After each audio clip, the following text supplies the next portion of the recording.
各位好，欢迎收看《台湾演义》，我是胡婉玲。20世纪的前半，中国深陷战火，其中影响中国命运最深远的，不是8年抗战，而是纠缠20多年，最后导致国民政府撤逃台湾的国共内战。两阶段的国共内战，从1927到1937年间的第一阶段，国民政府剿匪，逼得中共25000里长征避居陕西延安。但抗日胜利后，短短4年，中共解放军扭转劣势，让国府军节节败退，最后以1949年10月1号在北京建立中华人民共和国。从1945到1949年是关键的4年。有人从军事战略观点分析，有从天时地利人和来看，更有从国共2大领导人蒋介石和毛泽东的个性能力来做比较。这集《台湾演义》让我们回到那个动荡的年代，看看关键的1945到1949。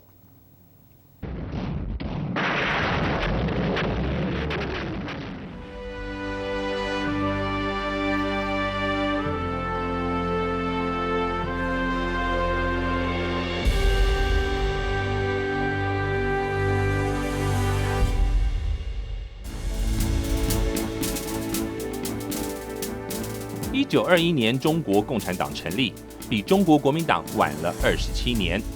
一开始两党友好，孙中山甚至允许共产党员加入国民党。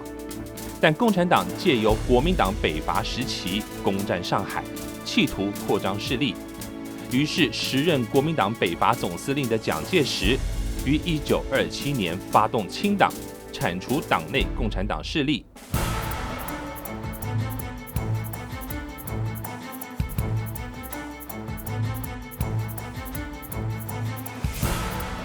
接着，1930年，国民党发动剿匪。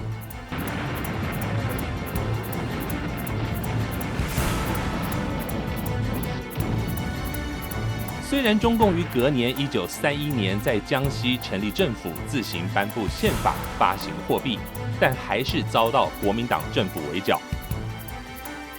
逃到陕西延安时，只剩下不到3万兵力。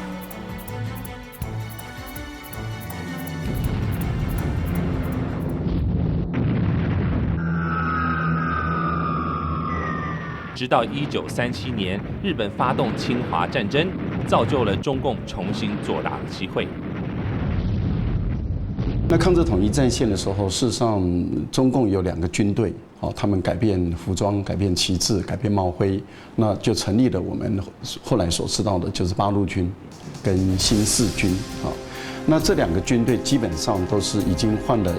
制服了，也换了帽徽了，也换了旗帜了。可是这2个军队还是属于中共中央的，也就是说，他们还是听延安的这个政权。2战期间，中共打出共赴国难的旗号，但与国民党联手抗日的同时，也积极发展自己的军事实力。在所谓的第2次的国共合作的过程当中，双方的这种角力是非常的绵里长征的，就是表面上好像大家都是为了抗战，大家可以暂时抛弃成见来共同参与这一场抗日的圣战。可是事实上，这一个你也很清楚，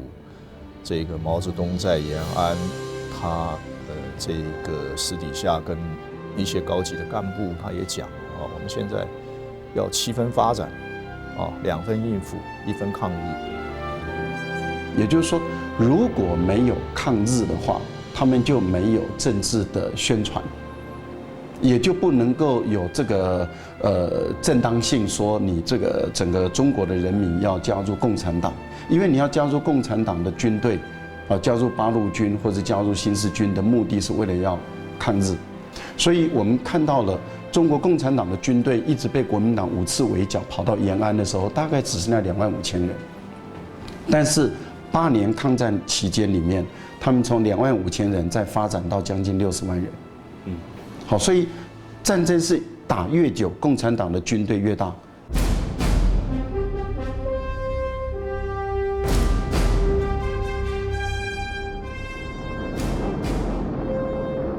1945年8月6号和9号，美国先后向日本投下2颗原子弹，扭转亚洲战局，日本投降在即。这时，中共的正规部队已经发展到60万人，民兵也达到100万人的规模。8月11号，蒋介石下令国府军向驻防在华北一带的共军军区推进，并要求日本不得向中共军队投降。但隔天8月12号，中共中央主席毛泽东也出面，要求日本向中共投降，并正面迎击国府军。国共双方在华中、华北一带短兵相接，正式从抗日合作转为相互开打。然而，经历8年抗日的艰苦蹂躏，此时国内要求各政治势力和谈的声浪高涨。因为中共在这个战争的末期，大概1944年的时候，他们就提出这个所谓联合政府嘛。而这个时候，当时美国方面也开始积极的推动所谓的国共之间的一个和谈啊，所以而这个另外一方面呢，这个苏联呢在战争结束这个时候，那么跟中国签订所谓的中苏友好同盟条约，这些东西其实要把它串联在一起啊，就可以看到这个战后的整个的这个情势的一个发展呢，其实它有国际的背景，也有国内的因素存在。于是，在美国居中斡旋、强力促使之下，1945年8月14号，日本正式宣布投降的前一天，蒋介石发了第一通电报，邀请毛泽东到重庆谈判。随后又在20号、23号再发电报，前后共3通电报邀约毛泽东。蒋先是在8月14号就打电报，那么邀请毛来。当然，毛在第一时间里面呢，他们就认为说，我们不要去，因为这个东西呢，大概基本上来讲就是他这个黄鼠狼给鸡拜年不安好心的一种想法，就不会去。可是后来这个蒋又第2封电报，又第3封电报，那这个时候中共其实他们也在衡量，就这个去跟不去之间呢，其实他们自己本身也在内部呢在进行讨论。那所以呢，毛泽东是在拉高自己的国际声望，啊，因为他这样来不来哈，讨价还价的过程当中，因为他非常清楚，这样子会拉高这一个延安的声势，然后降低重庆的声势，啊，这是他的策略。终于，1945年8月28日。中共中央主席毛泽东与军委会副主席周恩来，在美国大使赫尔利的陪同下，从陕西延安搭机飞抵重庆，揭开国共重庆会谈序幕。但会谈期间，国共双方还是边谈边打。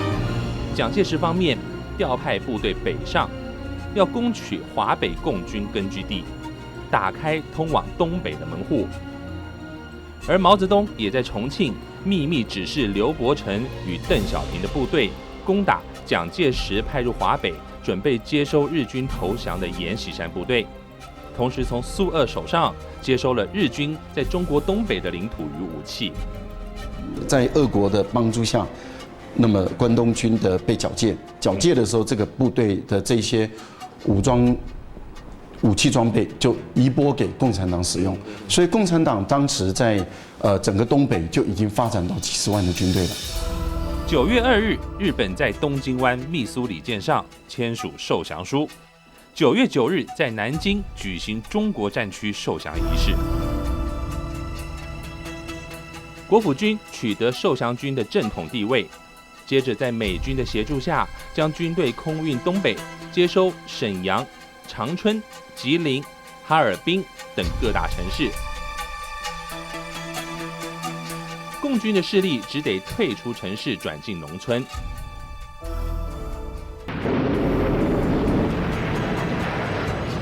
国共双方边打边谈，10月10日签订会谈纪要，也称作双十协定。内容包括实施宪政、召开政治协商会议，以及中共承认南京国民政府对中国合法领导地位。其中，政治协商会议从1946年元旦召开，历时整整1个月。在最敏感的军事问题上，国民党坚持军队国家化，全国裁军，由国民党混合整编为60个师，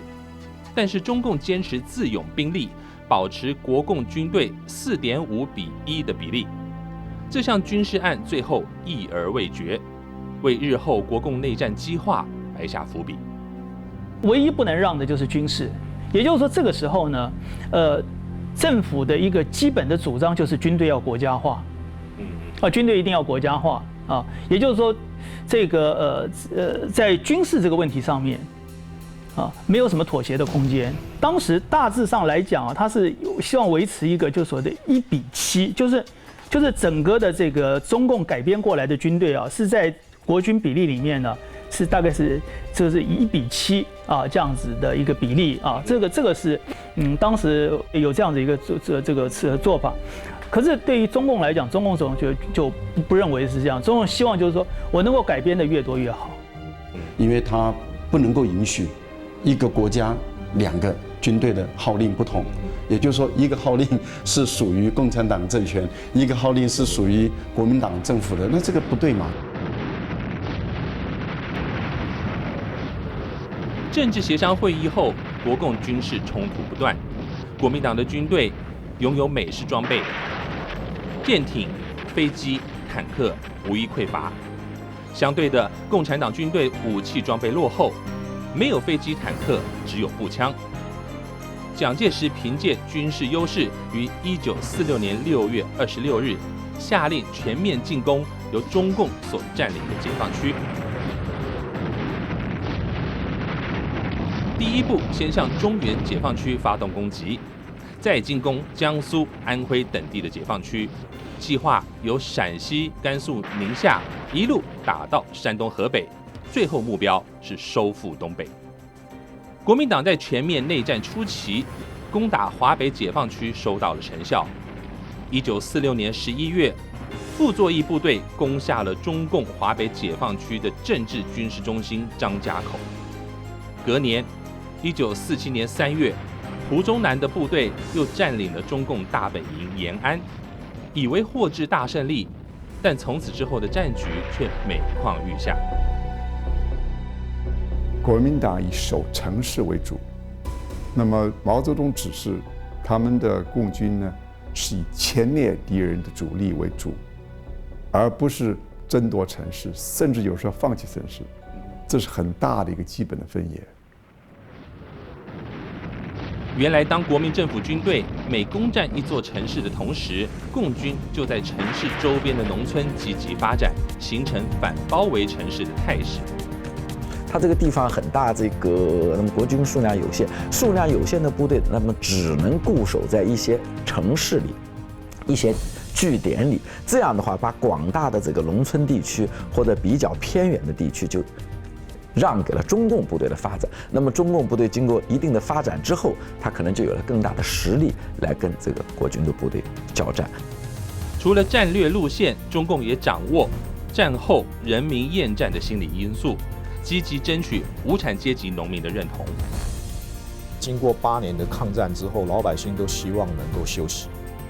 只有他还想打，那老百姓都非常的不满，对，不会停。城市居民，物价一直上涨，没办法生存。农村的居民，每天都要玩，每天搞不完的这种完洋纳税。今天来了这个部队，后天又来了其他的部队，不胜其扰，民不聊生。他重新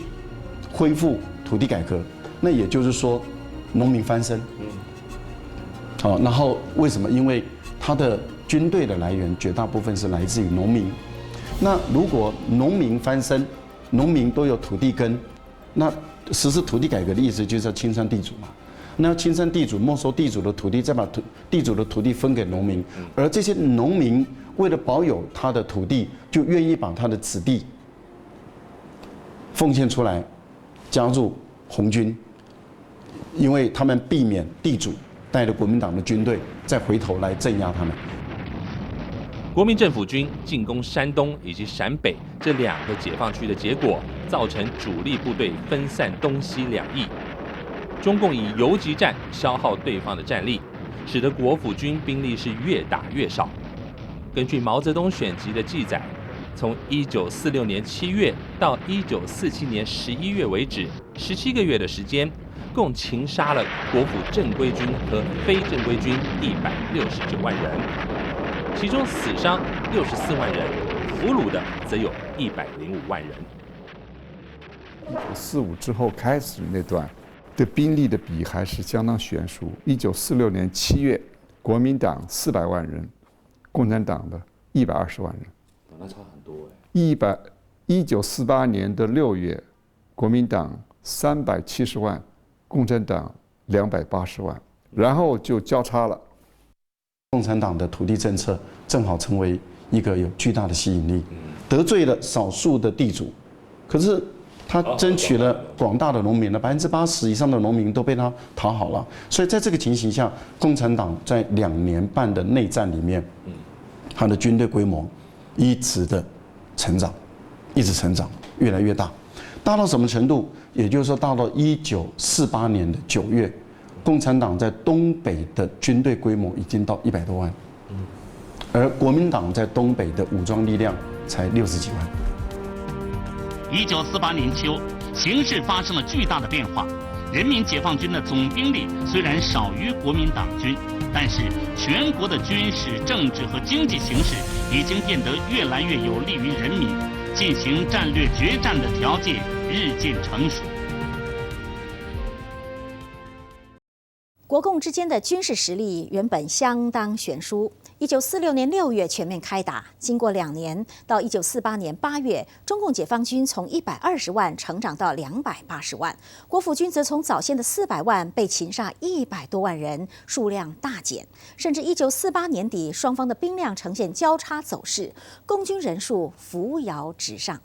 尤其从1948年9月到隔年1月之间的3大战役——辽沈、淮海以及平津战役，被认为最是决定胜败的关键。经过这3大战役，中共解放军彻底击败国府军，势力直达长江。继续第2个单元，我们来看决定国共胜败的3大战役。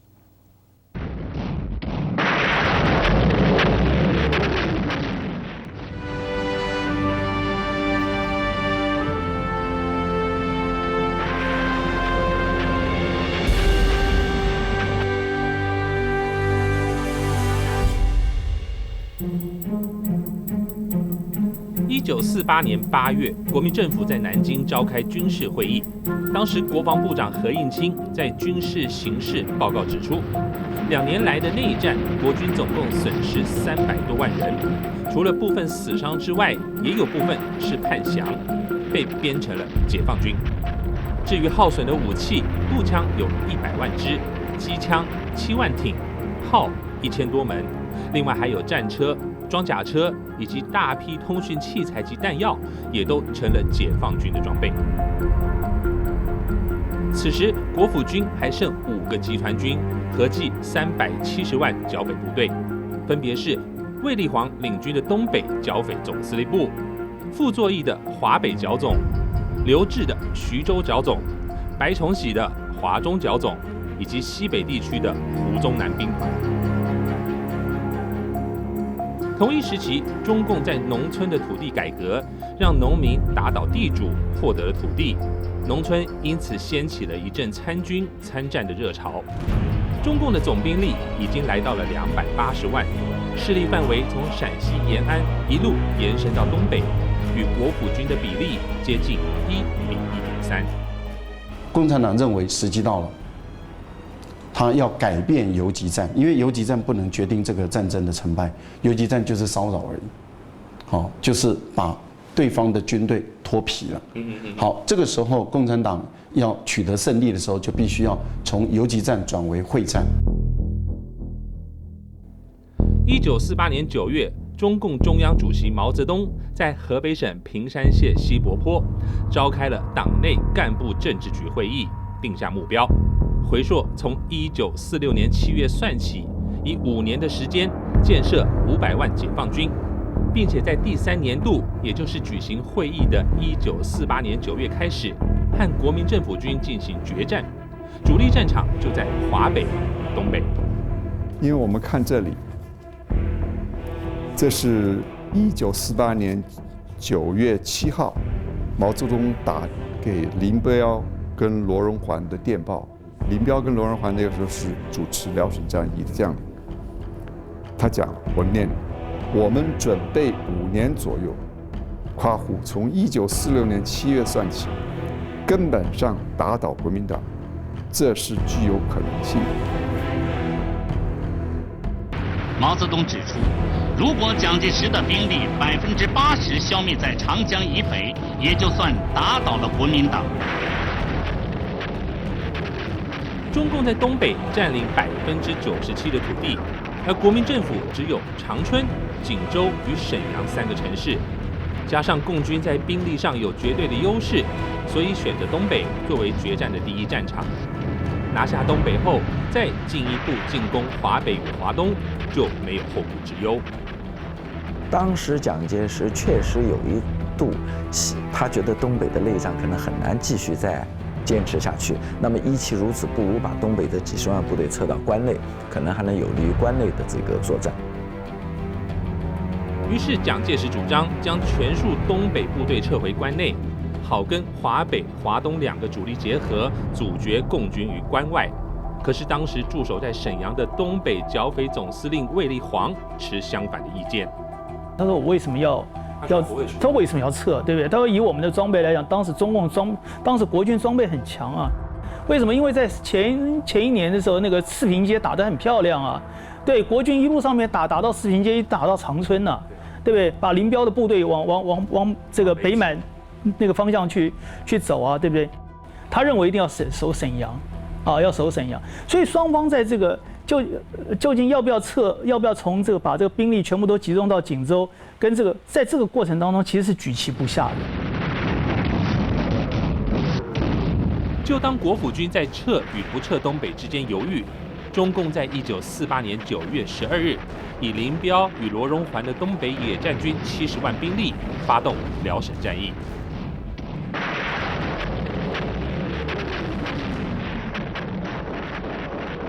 国府军当时只有卫立煌所率领的55万东北剿总部队应战。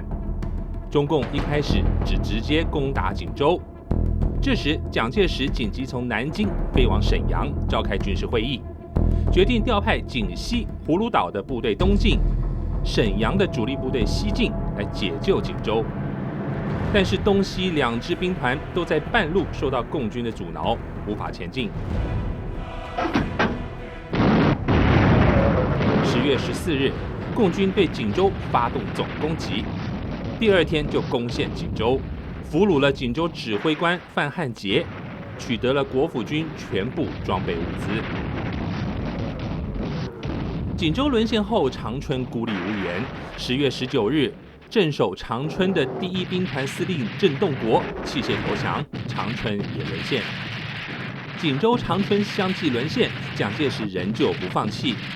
命令廖耀湘率领兵团西进，企图抢回锦州。共军将廖耀湘兵团包围在辽河以西，国共展开辽西会战。10月28日，西进兵团遭共军歼灭，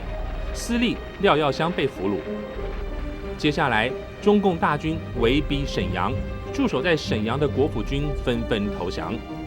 东北剿总司令卫立煌也在沈阳沦陷前打击逃亡。1948年11月2号，历时52天的辽沈战役结束，共军全面占领东北。共产党的人损失不多。国民党的人损失比较多，损失大概45万多人。好，就是国民党的军队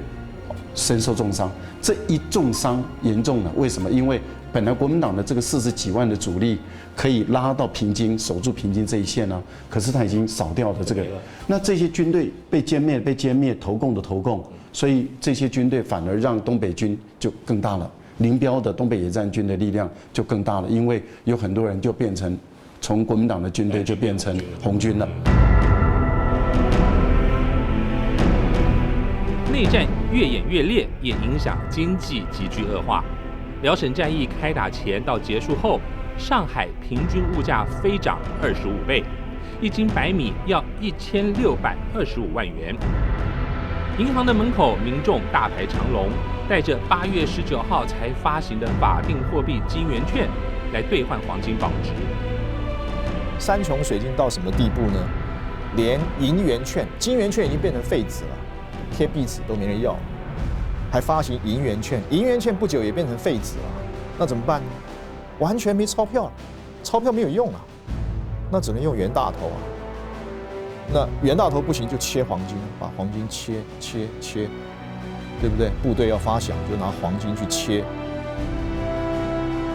国民政府为了逆转战局，向美国政府求援，但驻联合国代表蒋廷甫向美国国务卿马歇尔递交蒋介石亲笔信，请求增加军援，遭到拒绝。11月28日，蒋夫人宋美龄亲自赴美求援，也无效。美国人的习惯我刚才讲过了，就是喜欢帮别人打仗，然后介入别人的战局，最后一看有点困难，就耸一下肩膀就走掉了。当时就是这个状况。也是这个状况。对，当然这个还有其他几个因素，因为美国人有很多美国人，不是全部了，总是觉得蒋介石有点像个军阀，而且还有很多美国的官员、外交官等等，当时也跟共产党接触，发现他们很有理想，也被他们所这个什么，也是说被他们说服了，或者是蒙蔽也好了，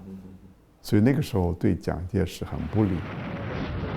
辽沈战役之后，共军本可直接进攻华北地区，可是并没有这么做，意外地将接下来的战场对准接近长江的淮河流域，所以又称为淮海战役。因为我们从整个的这个战略上面可以看嘛，东北拿下来了以后，他其实并不急于去拿华北这个地方，啊，因为如果我们把淮河流域这个位置，就是黄淮平原这个，就是淮河流域这个地方呢，我拿下来之后，华北迟早是我的。淮海战役，中共是有2个野战军，刘伯承、邓小平的华东野战军，以及陈毅、粟裕的中原野战军，以60万名部队攻打国府军刘峙、杜聿明、黄百韬等将领率领的徐中剿总7个兵团，92万名兵力。双方交战重心就在徐州与蚌埠一带。因为这个淮海战役，共产党的死亡很大，国民党的死亡也很大，也就是两军的主力都在这个淮海战役里面做一个非常大的一个角。但当时国民党在淮海这一线里面是以徐州为中心，拉成一条龙，横的，拉成一条龙。那么，但是共产党它采用的跟辽宁省就辽沈战役不同的方式，也就是说，辽沈的时候是打锦州，然后不理这个长春，可是呢，他打这个淮海战役的时候呢，是切割，所以有2个军团来打，有2个野战军来打，就切割。淮海战役第1阶段，共军华东野战军以驻守江苏省徐州东方新安镇的黄百韬兵团为目标，11月6日分3路南下，发动突击。5天之后，黄百韬兵团被围堵在徐州东方的碾庄，蒋介石立刻调派徐州的邱清泉与李弥兵团，还有南面的黄维兵团驰援，但是半路上遇到解放军的阻挠。11月22日，黄百韬的第7兵团遭歼灭，黄百韬自杀身亡。共军势力苏北与山东连成一线，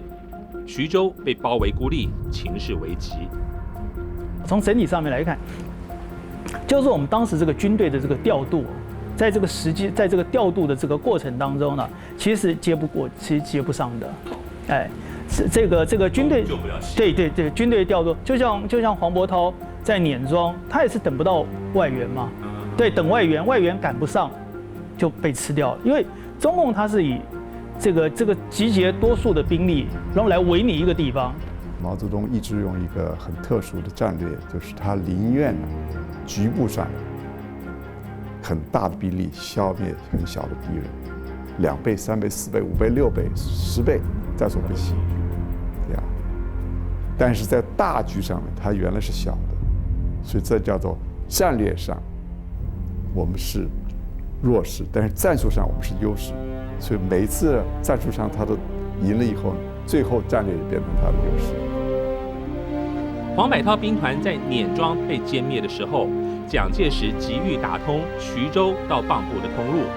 以便战况吃紧的时候，将驻守在徐州的杜聿明、邱清泉、李弥兵团从蚌埠撤退。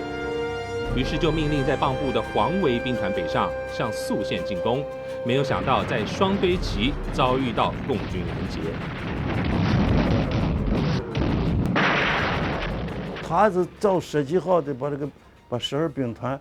就是因为战力很好啊，对，啊，把这个兵团就困到这个双堆集。双堆集是一个名地方啊，那离那个蚌埠还有个距离的，是不是？就困到那，但是困到那以后，你全部南行。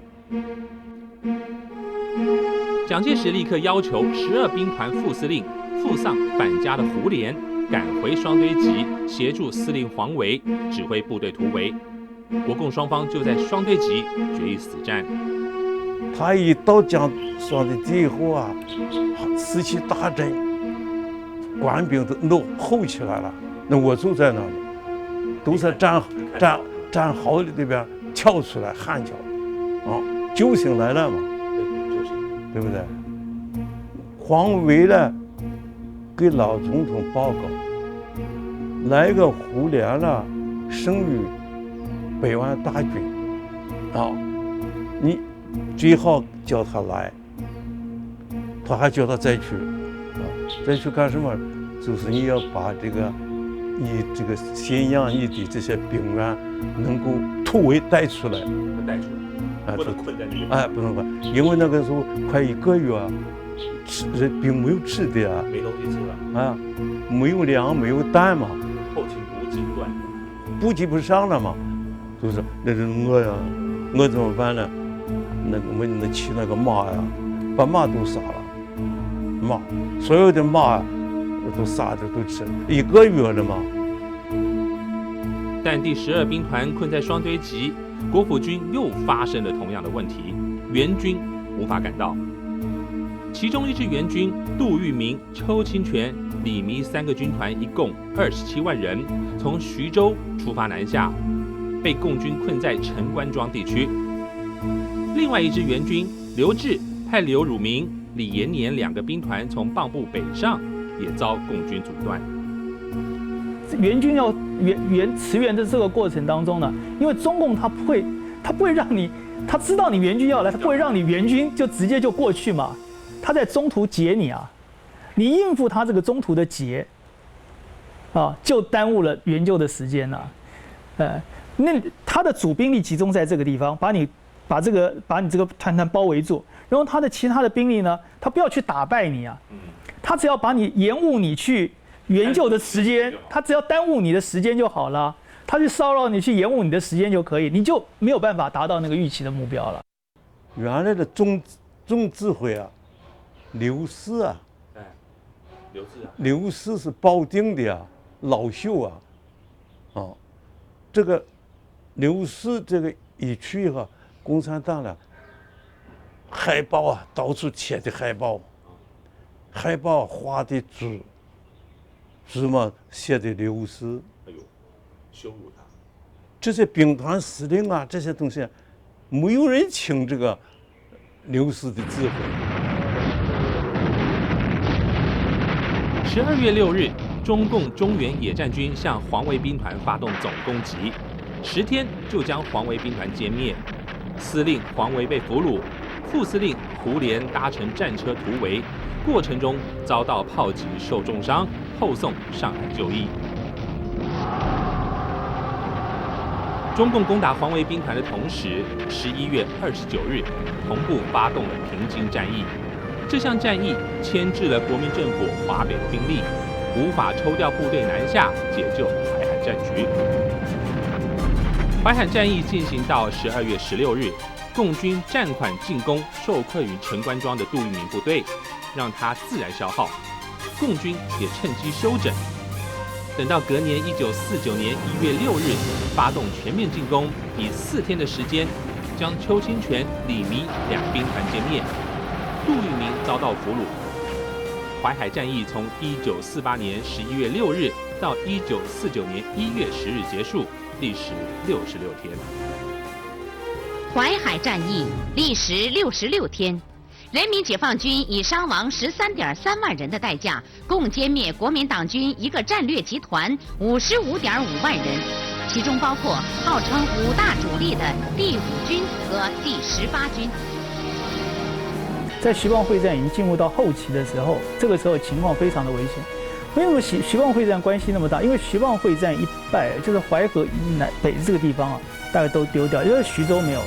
那徐州其实就是南京的门户了啊。就是所以接下来的话，这个所以在徐蚌会战后期的时候，这个南京这边的这个气氛啊，就已经非常的紧张了。政府这个时候就已经在思考了要怎么样撤退，啊，那么这个各机关要怎么搬迁啊，然后眷属要怎么要不要先走啊，类似这种问题。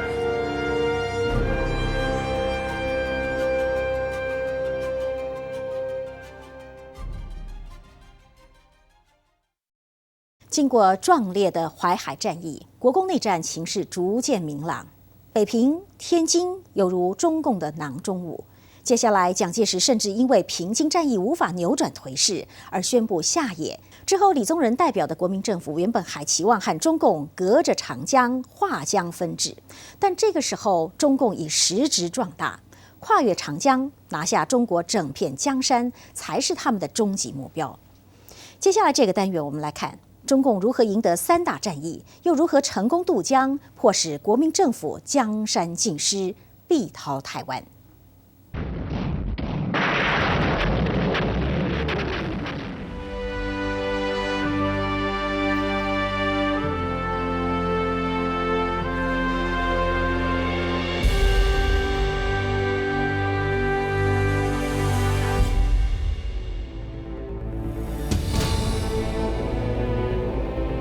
辽沈战役之后，中共完全控制了东北。淮海战役，国府军又在淮河流域挫败。至于华北地区，国民政府部署在天津、塘沽、北平与张家口的部队，处在南北夹击、孤立无援的状态。1949年11月29日，淮海战役还没有结束，中共就下令林彪的东北野战军与聂荣臻的华北野战军共计90万兵力，对坐镇北平、拥有60万大军的国府军傅作义展开攻击，发动平津战役。当时，对于华北的国民党军队来说，他又面临一个问题：是撤还是不撤？他又面临这样的问题，对，又有面临同样的问题。所以中共这时候他觉得，如果让这几十万部队撤到长江以南，就不利于以后战争的发展，就有可能是蒋介石或者是国民党做到划江而治，他就更愿意加速战争的进程，把这几十万国民党的部队抑制在华北，让这个东北军队入关之后，和华北的解放军联合起来，就更有利于消灭这个国民党部队，让战争进程更有利于中共的发展。平津战役初期，华北野战军先包围张家口，12月8日又包围了新保安，阻断国府部队向西逃逸，也切断北平与天津之间的联系。12月12日，林彪的东北野战军奉命入关包围天津。由于辽沈战役结束才1个月，东北野战军还在整补中，又得继续征战，林彪因此与毛泽东产生了意见冲突。林彪跟毛泽东意见是不一样的。林彪说我们要休息，毛泽东不行，赶紧一口气接下去再打平津。所以那个时候有个小小的争执，这就是毛泽东一直强调，他说我们在作战的时候要有一种连续战斗的精神，不要给敌人很久的时间来休息。我们虽然也要休息，但是不要让敌人休息。1948年12月22日，共军攻克新保安，24日拿下了张家口，隔年1月15日攻陷天津，17日再攻占塘沽。共军节节逼近北平，国民政府内部出现大量的求和声浪。桂系将领白崇禧甚至主张蒋介石下野。蒋介石在政府内部巨大压力下，1949年1月21日宣布下野，搭专机飞离南京，返回浙江奉化县溪口老家，由副总统李宗仁代行总统职务。就在蒋介石下野隔天，华北剿匪总司令傅作义就与中共签署和平接收北平的协定，承诺在1月底之前将国府军完全撤出北平，接受解放军改编。2月3日，共军进城，北平易帜，平津战役结束。当他们这3个战役完成的时候呢，我们可以看到1948年的9月到1949年的1月、2月，整个完成前后也不到6个月的时间，就一个冬季的时间。对，一个冬季的时间，这个长江以北的势力范围全部在中国共产党的控制下。从1月21日蒋介石下野开始，代理总统李宗仁与中共展开冗长的谈判，但中共提出条件，坚持一定要渡江，并限期4月20日之前签署和平协定，否则武力渡江，与国民政府划江分治的诉求完全相反。国共双方谈判破裂，4月20日期限一到，共军果真开始进攻。所以我们可以看到，那个北平和谈的时候，那个时候中共方面所提出来的条件，那基本上来讲就是南京政府要投降嘛。所以那个时候当时就是很多人就说那就是一个投降的条款嘛，那就是投降条款，就是你就是战犯。4月23日，中共发动渡江作战才3天就攻陷南京，上海也岌岌可危。中华民国政府被迫迁往广州。和谈失败的代理总统李宗仁，则是在南京沦陷之后搭机逃离了南京，回到桂系将领白崇禧镇守的广西桂林，随后转赴广州继续主政。这时隐居溪口老家的蒋介石搭船来到了上海，接见军方一级将领，命令京沪航警备总司令汤恩伯协调上海市代理市长陈良与行政院物资局共同抢救物资，将存放于上海20万两的黄金、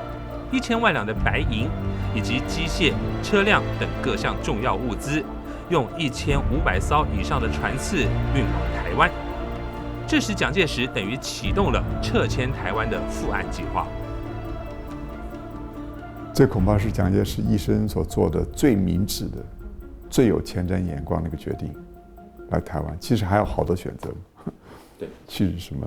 西南后方了等等等等，这是一个最了不起的决定。渡江战役持续进行，5月3日，共军攻占杭州；5月6日对上海发动攻击。蒋介石隔天就搭船离开上海，退往舟山群岛部署。在舟山待了10天，眼见上海也骑势为急，蒋介石在5月17日飞离了舟山，抵达澎湖马公。5月26日再转往台湾高雄，但隔天5月27日，上海就沦陷了。当然，我们后来看到的历史的事实就是，很快的，他们南京、上海一打下来之后，那国民党的军队就挡不住了，就全线溃退。全线溃退的速度，那有人一句话讲，就是说，从南京坐火车到广州都比那个军队溃退的速度都比火车的速度快。国民政府从1946年6月，挟着军事上绝对优势发动内战，经过3年却一路溃败。学者事后评析，内部不团结是失败主因。国民党的军队基本上是各怀一心，因为当时北伐成功的时候啊，很多原来的军阀他们要抑制，包括白崇禧啊，包括张学良啊这些，他们都同意抑制，但是呢，他们的指挥权跟部队还是属于他们。其实这个当时蒋介石在这个地方是便宜行事的，我把它称之为眼见不够。在国民政府的这些军队里面有很多的猜忌，很多的军队需要别人支援，他不来支援，就最后大家都完蛋。这个是不是在徐蚌会战争？那个是最明显，之前也有，那共军好像比较团结，毛泽东和他的同志们花了很多时间在渗透敌人的军队，所以傅作义周围还有其他将领周围都有这些人，在关键的时候他们就发挥作用。除了部队团结不足，将帅的人物性格与带兵哲学也决定战争的成败。我举一个例子，就是蒋介石过于关注这个小事，那么从这个战区司令长官到兵团司令到这个军长师长，恨不得他都要支持，他不信任别人，他总觉得别人做不好，这个天下只有他能把这件事做好。但是毛泽东呢也有这个他的权利，但是相对来说毛泽东就比较能够放手让部下去指挥作战，我只决定大局。我们以前以为共军都是土八路，也许他们士兵是农民，甚至是罪犯，但是将领都是非常优秀。好比说这个刘伯承，他那时候是满清科举的考过的，他自己的自传里面说，打仗的时候带的是孟子，除了《孙子兵法》以外还带孟子。像另外一位元帅聂荣臻，他在念书的时候都是第一名的，到了比利时念化工也是第一名的，是非常优秀的。另外还有一个，也许是间接的因素，就是蒋介石为人呢，天真正直有余，但是算计机敏不足，很容易被蒙蔽。那毛泽东刚好相反，他城府是很深的，可是他亲和力很强，这个煽动力也很强，所以很多人都是死心塌地为他卖命。那蒋介石被蒙蔽的结果呢，就是他用的人都是所谓 yes man。1949年，从5月到12月间，蒋介石至少6次亲自来到台湾视察，并进行撤迁部署。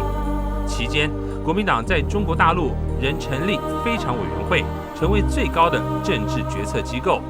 以党领政、领军。蒋介石担任委员长，直接指挥中央政府，而代理总统李宗仁则是当副委员长。另一方面，中共军队成功渡过长江之后，迅速向南推进。8月份，湖南、江西、福建陆续失守。9月份到10月份，绥远、宁夏、新疆这一大片西北战线也沦陷。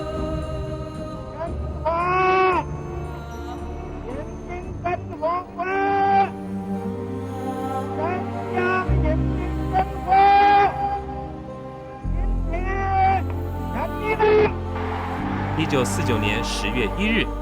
中华人民共和国在北京成立，加紧解放全中国的步调。10月15日，广州沦陷，中央政府被迫迁徙，重回抗战时期的陪都重庆。这时，与蒋介石貌合神离的代理总统李宗仁虽然随行到重庆办公，但他唯一依赖的军事后盾，正从广西的桂系将领白崇禧也退往重庆，与蒋系势力结合。李宗仁感叹人事已非，只好称病飞赴香港就医，后来再转往美国治疗未及。11月中旬，共军已经穿过贵州，进入了四川北部。11月29日，攻进了重庆。蒋介石带着行政院长阎锡山与部会官员，在重庆沦陷的前一天飞往成都避难。随后，云南、西康2个省也被解放。12月10日，蒋介石与蒋经国父子仓促飞到台湾，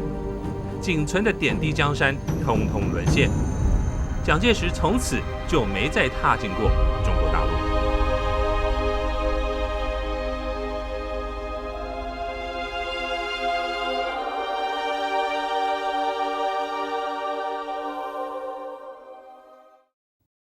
这集《台湾演义》从军事战役的角度来看1945到1949年，国民政府在2战胜利之后，为何还痛失中国江山？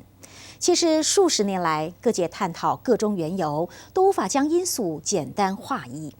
被史政学家归列的因素，除了有当年的经济问题之外，民心士气乃至政府的廉政效能等等，也都是影响因素。我是胡婉玲，这集《台湾演艺》播映到这里，谢谢您的收看，我们再会。